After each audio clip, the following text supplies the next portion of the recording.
নমস্কার দর্শক বন্ধুরা, রেস স্পোর্টস এর পর্দায় আপনাদের সবাইকে স্বাগতম। আমি সায়ন এবং এই মুহূর্তে দাঁড়িয়ে আছি যুব ভারতীর প্র্যাকটিস গ্রাউন্ডের বাইরে। ইস্ট বেঙ্গল দল আজকে তারা অনুশীলন সেরে কিছুক্ষণ আগেই তারা মাঠ ছেড়ে উঠলো এবং আজকেই কিন্তু অনুশীলনে দেখা গেল যে মোহাম্মদ রশিদ কিন্তু চোটের জন্য বেঙ্গালুরু ম্যাচ মিস করেছিল। তিনি কিন্তু কালকেও যখন প্র্যাকটিস সেশন চলেছে সেখানে তিনি অনুশীলন করেননি।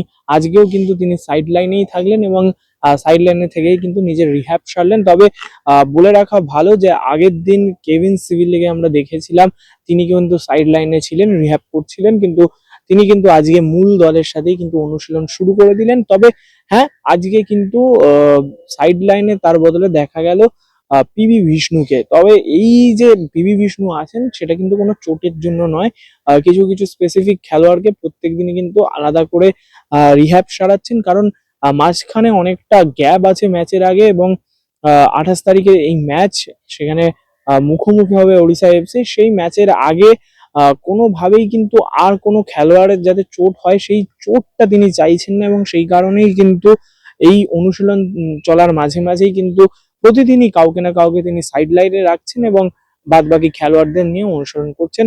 আজকেও যখন অনুশীলন চলে সেখানে দেখা যায় আজকে কিন্তু অস্কার ব্রুজন তিনি কিন্তু আজকে অনুশীলনে যোগ দিয়েছেন। আগের দিন অনুশীলনে তিনি ছিলেন না, ব্যক্তিগত কারণের জন্য কিন্তু তিনি আগের দিন অনুশীলনে উপস্থিত ছিলেন না। তবে আজকে তিনি অনুশীলনে যোগ দিলেন এবং আজকেই কিন্তু প্রথমেই এসে তিনি কিন্তু একদম 11 করে প্র্যাকটিস করানো শুরু করে দেয় এবং সেখানে কিন্তু দেখা যায় যে মোটামুটি মূল একাদশ যে দলটা প্রত্যেক দিন ম্যাচ খেলে ইস্ট বেঙ্গলের হয়, সেই দলটাকে নিয়ে কিন্তু তিনি খেলাচ্ছেন এবং সেখানে কিন্তু আজকে যেহেতু বিষ্ণু খেলেননি সেই কারণে কিন্তু জয় গুপ্তাকে দেখা গেল সেই দলের হয়ে খেলতে এবং সম্ভাবনা হয়তো বাড়ছে জয়গুপ্তা হয়তো শুরু করতে পারেন। সেটা এখনো সময় হয়নি যে এখনই বলে দেওয়া যাবে যে জয়গুপ্তাই প্রথম একাদশে আসছে, সেটা আরো কয়েকটা অনুশীলন দেখার পরেই বোঝা যাবে।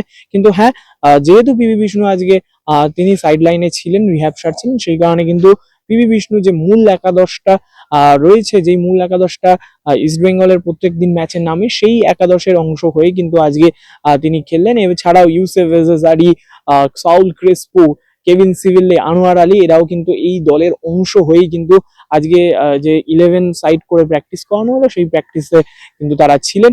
এছাড়াও যখন অনুশীলনের প্রায় শেষ পর্যায়ে সেখানে কিন্তু সৌভিক চক্রবর্তীর সাথে কিন্তু বেশ অনেকক্ষণ কথা বললেন কোচ এবং অবশ্যই উড়িষ্যা ম্যাচে সৌভিক চক্রবর্তী তিনি কিন্তু মিডফিল্ডে নামতে পারা যেতে পারে এবং তাকেই হয়তো ব্যবহার করবেন, যেমন বেঙ্গালুরু ম্যাচে ব্যবহার করা হয়েছিল, এবং তার হয়তো দায়িত্বগুলো আরো ভালোভাবে কোচ অস্কার ব্রুজন তিনি কিন্তু ভালো করে বুঝিয়ে দিচ্ছিলেন এবং সৌভিক চক্রবর্তীর সঙ্গে কিন্তু বেশ অনেকক্ষণই তিনি আলোচনা করলেন এবং সেই আলোচনা থেকে এটা বোঝাই যাচ্ছে যে কোথাও গিয়ে তার পারফরমেন্স, তার যে জায়গায় সেইখানে কাজগুলো আরো পারফেকশন নিয়ে আসার জন্যই কিন্তু তিনি এই কথাগুলো বলছেন।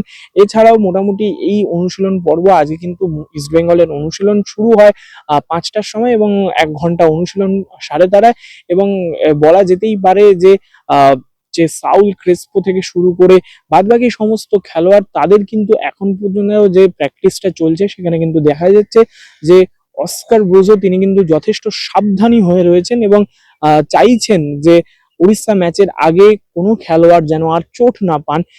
সেই কারণেই কিন্তু এই রকম সাবধানতার সাথে অনুশীলন করছেন এবং সময় সুযোগ বুঝে কিন্তু খেলোয়াড়দের রিহ্যাব করাচ্ছেন। হাতে আরো 4টে মতো ম্যাচ বাকি আছে এবং সেই ম্যাচগুলো অবশ্যই গুরুত্বপূর্ণ এবং কঠিন ম্যাচ এবং অস্কার ব্রুজো চাইবেন সেই ম্যাচের আগে তার যে পুরো দল, সেই পুরো দল ফিট থাকুক। যুব ভারতী প্র্যাকটিস গ্রাউন্ড থেকে আমি সায়ন, রেস স্পোর্টস।